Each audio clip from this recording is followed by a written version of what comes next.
我又講一啲真心話俾大家聽。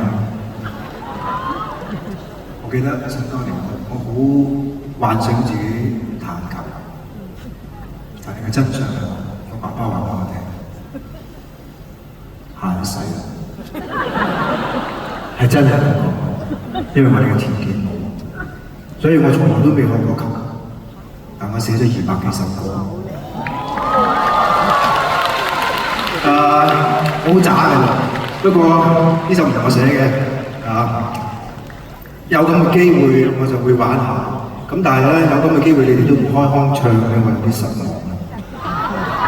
有冇唱啊？阿導演話你哋有唱，我塞住耳仔聽唔到啊，咁我除一隻咯，除一隻聽聽你哋啲聲咯。